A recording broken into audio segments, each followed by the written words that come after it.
right, welcome back. Back on the record. You can have a seat. Right. And we're ready for closing arguments. Good afternoon, ladies and gentlemen. I want to thank you again for listening carefully. I want to thank you for all your questions and keeping an open mind.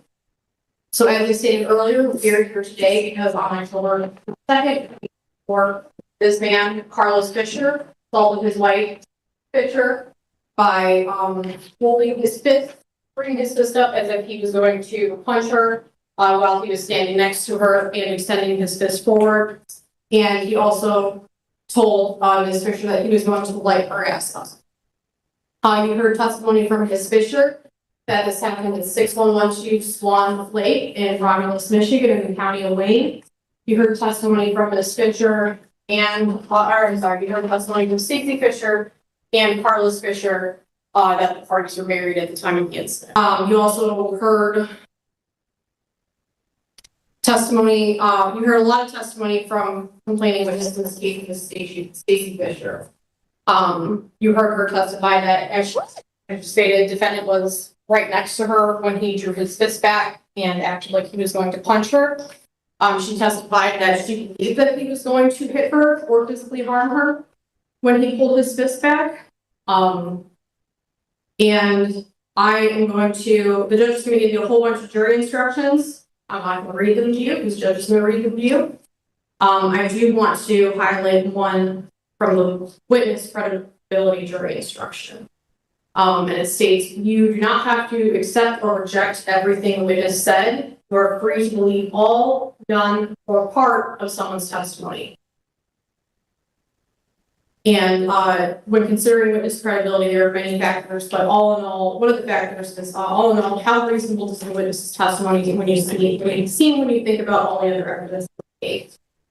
So in this case, Ms. Fisher, Ms. Stacey Fisher, when she originally called 911, she told the 911 operator that defendant had threatened to light her ass up, and she told police that he had reached for his pocket and that he had a gun. She testified that she did not tell 911 that the defendant had pulled his fist back like he was going to punch her because she was more focused on the gun. She was more focused on the more lethal threat in this case. She testified that she did not leave. She told a single night, a single accusation, lives hanging on every word, every gesture. The jury faces the impossible, separating fear from fact, truth from claim. The 911 operator, why should she have to leave? We heard testimony from her that part of the reason she didn't leave is she had nowhere to go. And during one year, I know we talked about the various reasons that a victim may not leave a situation right away, or why, we might stay in a situation, why someone might stay in a situation that's dangerous. You heard testimony from Carlos Fisher, the part defendant and Stacey Fisher's daughter, who overheard the defendant state that he was going to light Ms. Fisher's ass up. And you also saw Stacey Fisher and Carlos Fisher you saw the written statements that were admitted as defense exhibit 1 and 2 in complaining witnesses, or in Stacey Fisher's written statement. She does again state that defendant threatened to light her ass up and reach towards his pocket like he had a gun and pulled his fist back. So beyond the reason, the judge is going to tell you more about what exactly the legal definition of reasonable doubt is, but that's why we have you guys here to decide this. In short, a reasonable doubt is a fair, honest doubt or an evidence or lack of evidence. It is not merely an imaginary or possible doubt. And the thing I want to emphasize is beyond a reasonable doubt does not mean beyond all doubt, or beyond all doubt. I don't have to prove where someone normally parks their car or who owned a certain car. I just have to prove that on October 22nd, 2024, at that location in Romulus, defendant pulled his fist back as if he was going to punch Ms. Fisher. I have to prove that Ms. Fisher reasonably believed that she was about to punch. I have to prove that the defendant's action of pulling his fist back was intentional. And I have to prove the parties were married at the time of the incident. I submit to you that when you go back there and you rely on your collective memories, when you take the evidence,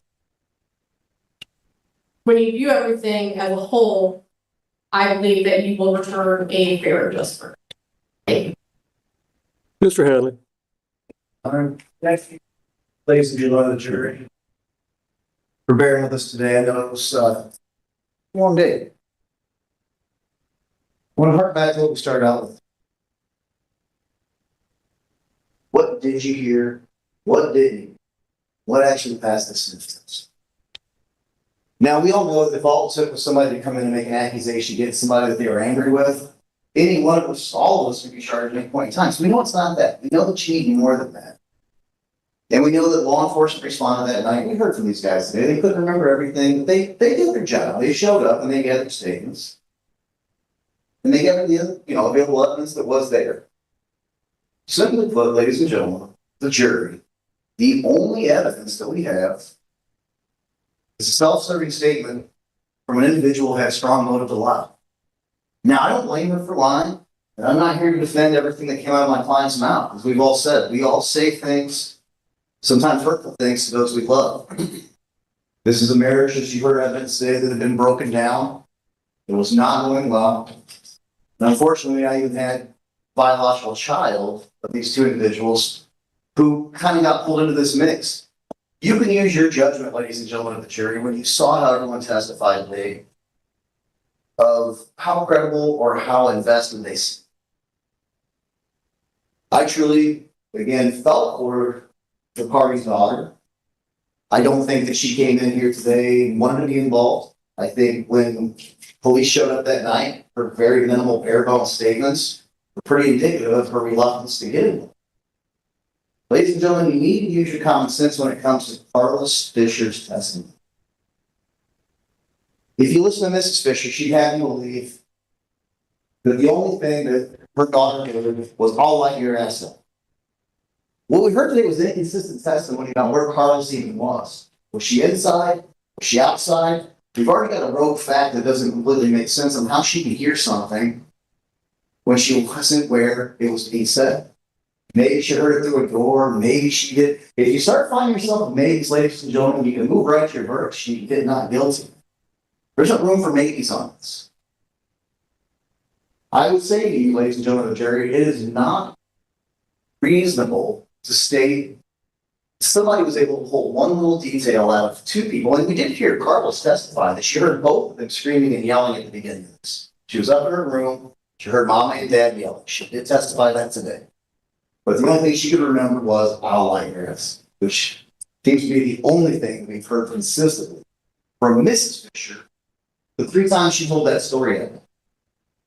So let's kind of back through that, because painfully we all had to listen to the 911 call multiple times to refresh everybody's memory, make sure that we weren't misrepresenting facts to you, so you had the truth and health evidence to make your decision today. What we know is Mr. Fisher is on trial for one is handbag and allegedly acting like he was going to hit his wife. We know that that's the crime that he's on trial for. There's been no charges about aggravated assault or attempted murder or anything to do with a gun. But what we know is for the 10-minute phone call to 911, there are allegations about name calling, about parking spaces, about people being rude.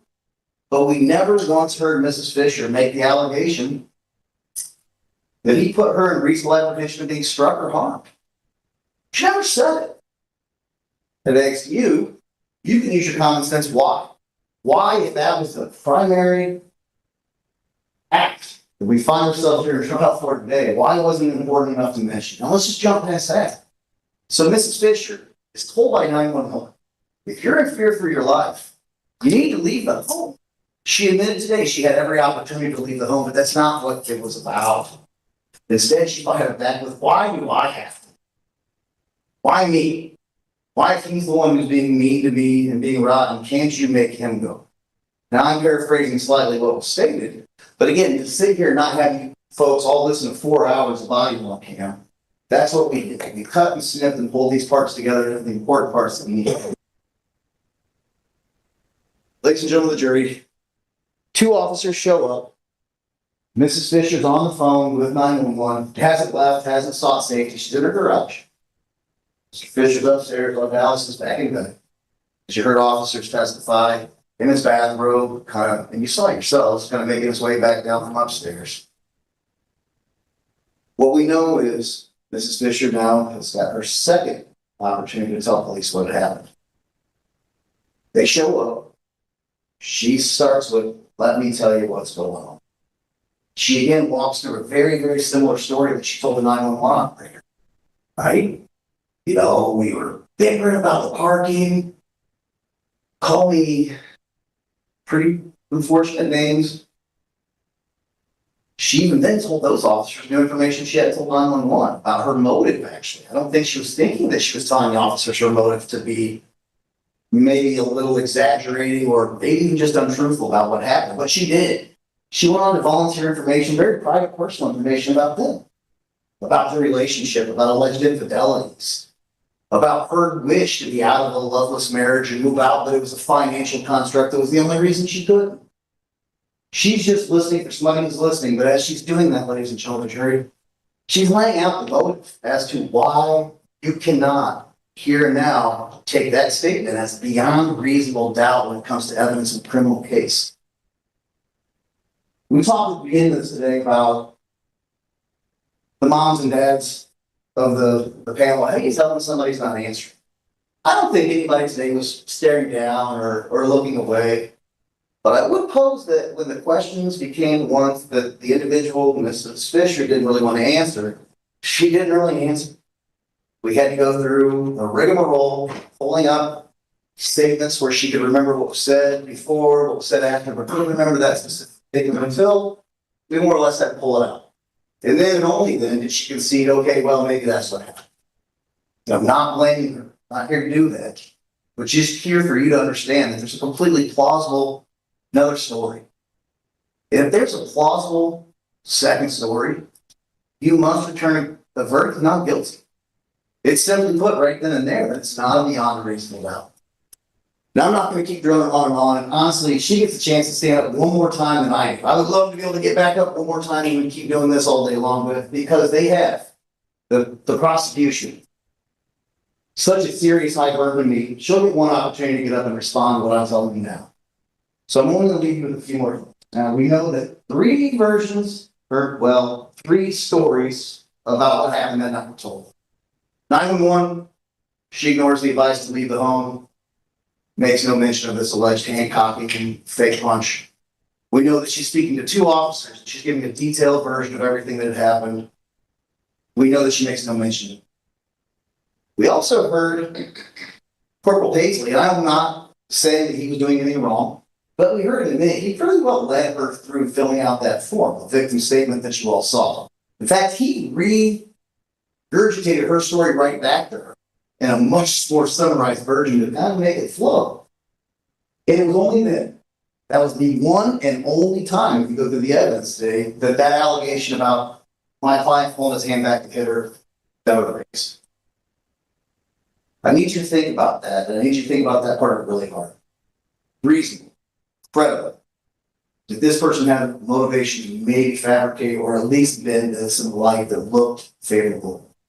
And we don't blame her. We can even maybe understand how she got there. It doesn't change the simple fact that this man's freedom was on the line. And it's on the line on some statements that can't really be corroborated anyway. The closest we have in corroboration was the party's daughter coming forward and stating that she heard Elijah.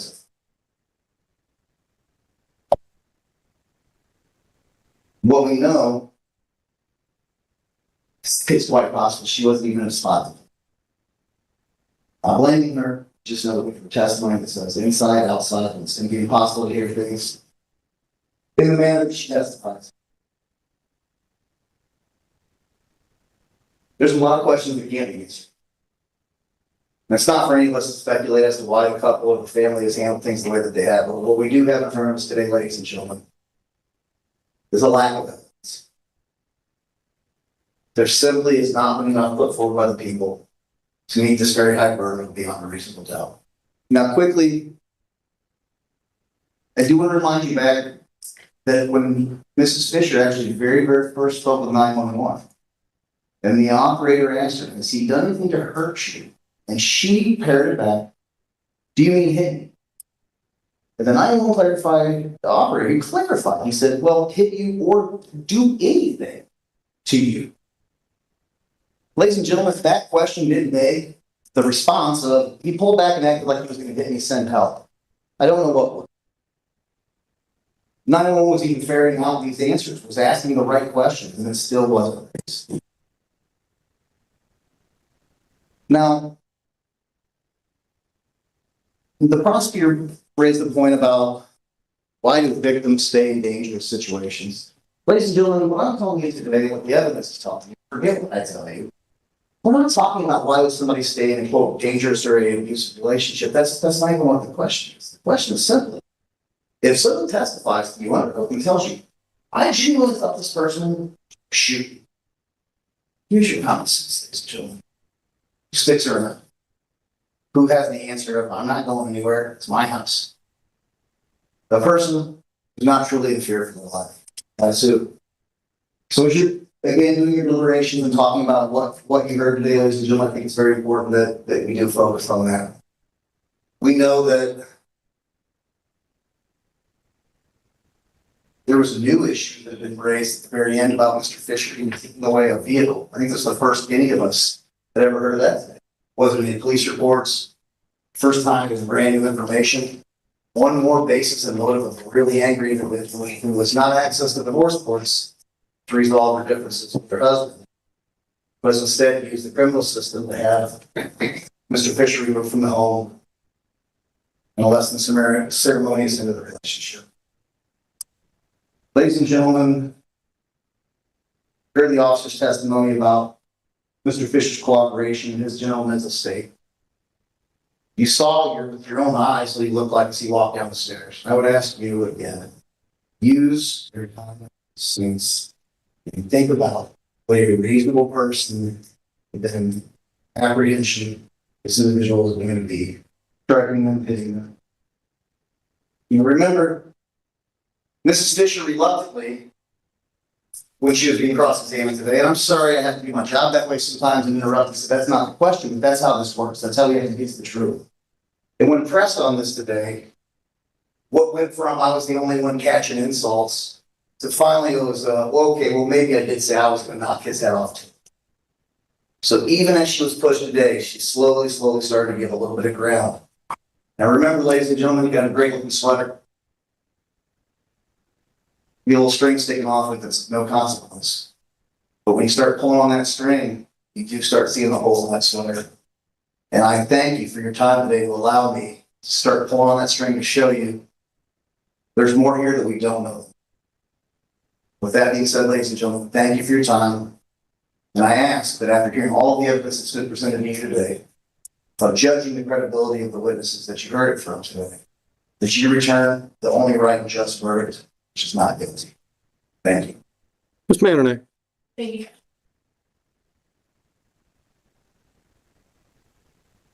I'm just going to briefly address points that defense counsel brought up.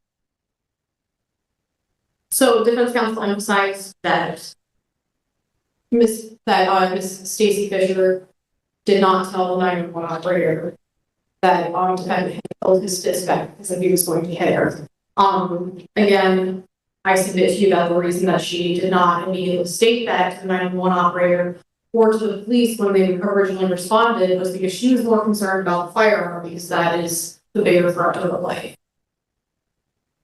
She did tell Corporal Paisley when she was giving her written statement that defendant pulled his hand back like he was going to hit her.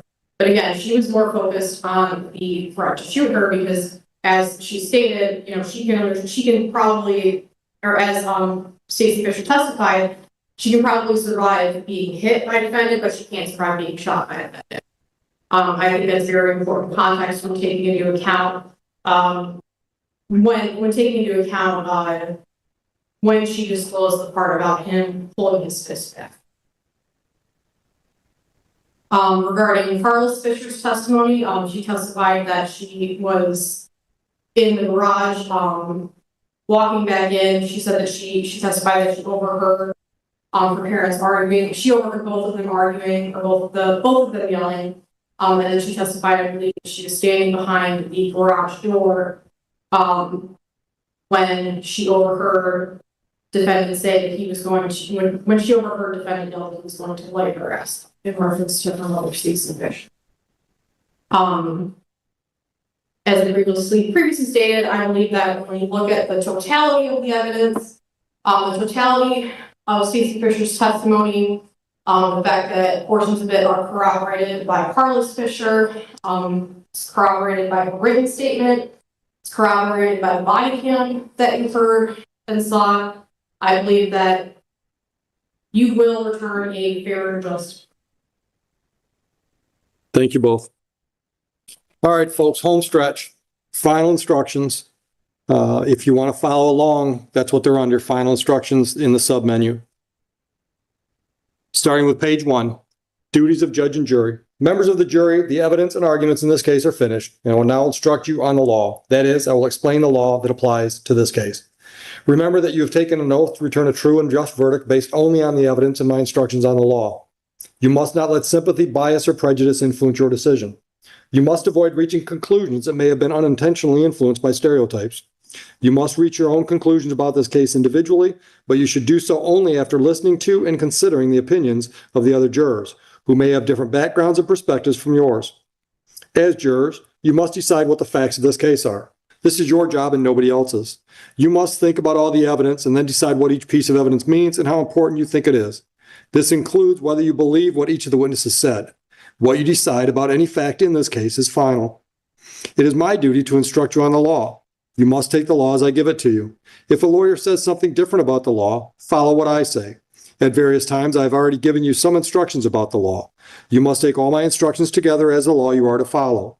You should not pay attention to some instructions and ignore others. To sum up, it is your job to decide what the facts of the case are, to apply the law as I give it to you, and in that way, to decide the case.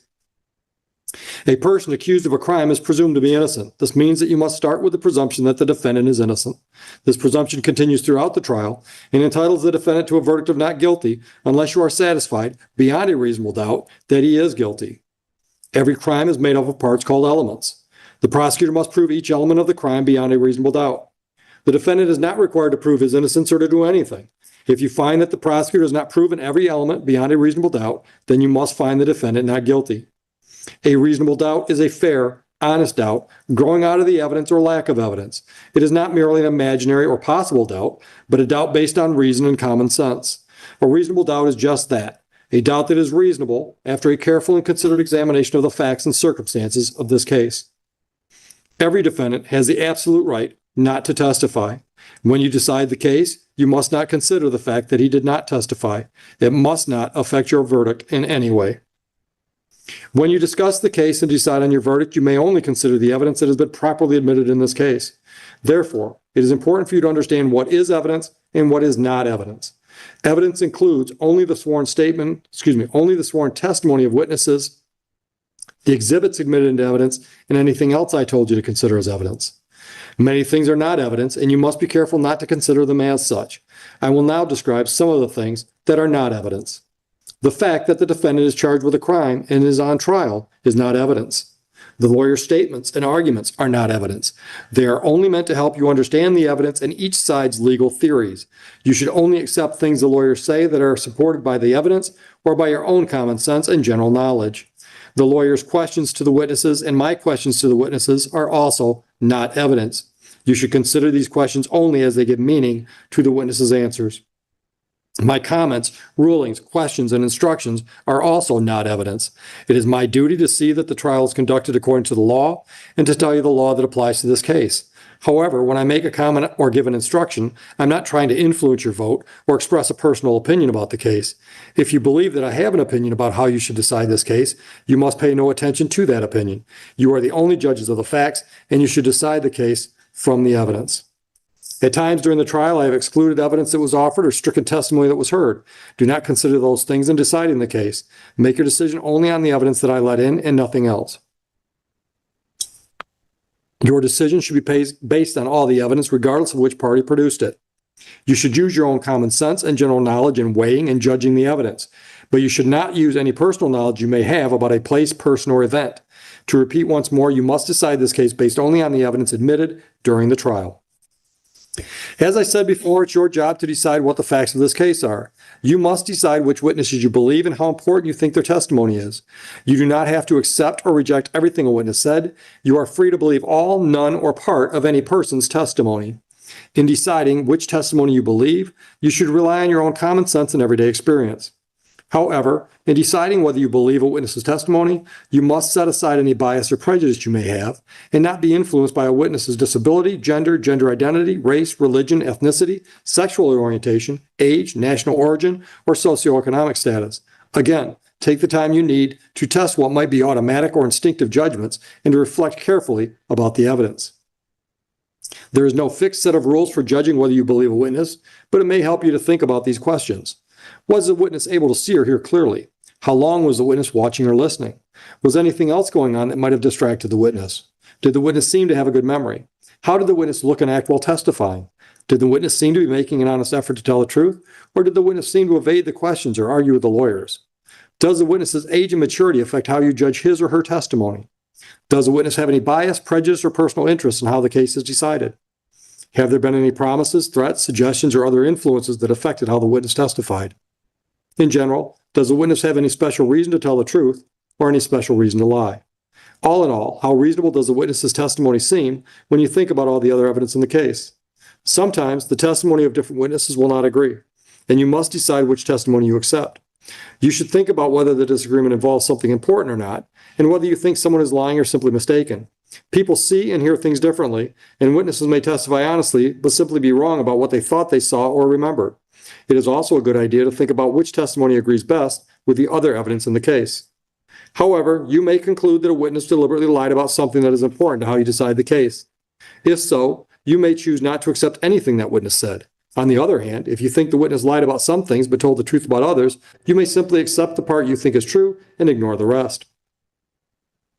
Moving into elements of the crime. The defendant is charged with domestic violence. To prove this charge, the prosecutor must prove each of the following elements beyond a reasonable doubt. First, the defendant assaulted Stacy Fisher. A battery is the forceful, violent, or offensive touching of a person or something closely connected with him or her. The touching must have been intended by the defendant, that is not accidental, and it must have been against Stacy Fisher's will. An assault is an attempt to commit a battery or an act that would cause a reasonable person to fear or apprehend immediate battery. The defendant must have intended either to commit a battery or to make Stacy Fisher reasonably fear an immediate battery. An assault cannot happen by accident. At the time of an assault, the defendant must have had the ability to commit a battery, or must have appeared to have the ability, or must have thought he had the ability. Second, that at the time, Stacy Fisher was the defendant's spouse. The prosecutor must also prove beyond a reasonable doubt that the crime occurred on or about October 22, 2024, at 6112 Swan Lake Road in Romulus within Wayne County. When you go to the jury room, you will be provided with a written copy of the final jury instructions. A copy of electronically recorded instructions will also be provided to you. First, choose a foreperson. The foreperson should should see to it that your discussions are carried on in a businesslike way and that everyone has a fair chance to be heard. During your deliberations, please turn off your cell phones or other communication equipment until we recess. A verdict in a criminal case must be unanimous. In order to return a verdict, it is necessary that each of you agrees on that verdict. In the jury room, you will discuss the case among yourselves, but ultimately, each of you will have to make up your own mind. Any verdict must represent the individual, considered judgment of each juror. It is your duty as jurors to talk to each other and make every reasonable effort to reach agreement. Express your opinions and the reasons for them, but keep an open mind as you listen to your fellow jurors. Rethink your opinions and do not hesitate to change your mind if you decide you were wrong. Try your best to work out your differences.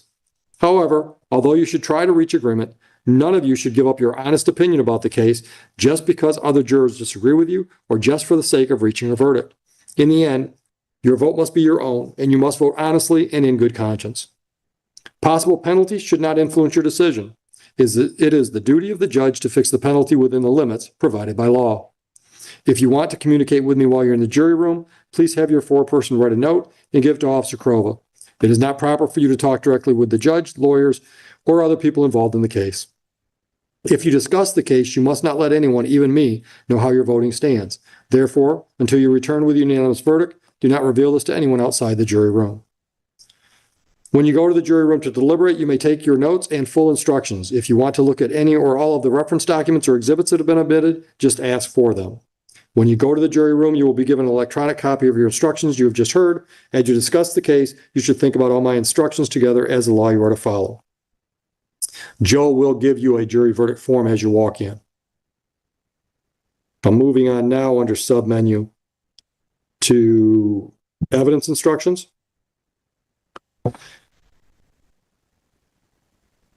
If you believe that a witness previously made a statement inconsistent with their testimony at this trial, the only purpose for that which the earlier statement can be considered by you is in deciding whether the witness testified truthfully in court. The earlier statement is not evidence that what the witness said earlier is true. When the lawyers agree on a statement of facts, these are called stipulated facts. You may regard such stipulated facts as true, but you are not required to do so. You may consider whether the defendant had a reason to commit the alleged crime, but a reason by itself is not enough to find a person guilty of a crime. The prosecutor does not have to prove that the defendant had a reason to commit the alleged crime. She only has to show that the defendant actually committed the crime and that he meant to do so.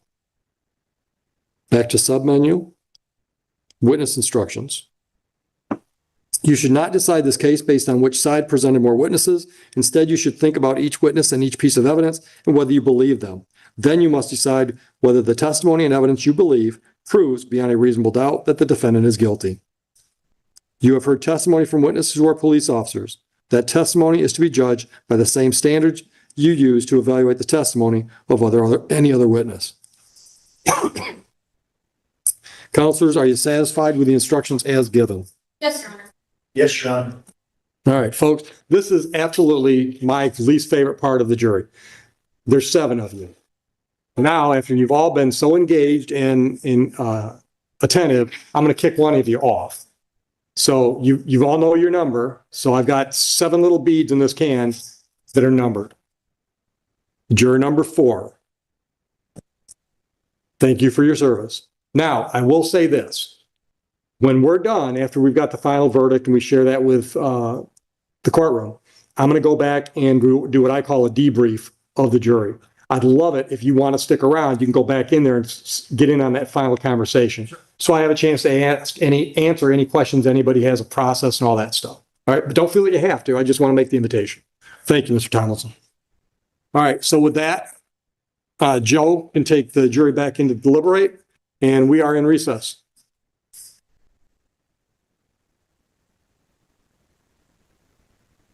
Do you have anything in the back room you need to pick up? The law doesn't convict on suspicion or what might have been. When doubt lingers, justice speaks clear. The defendant must be found not guilty.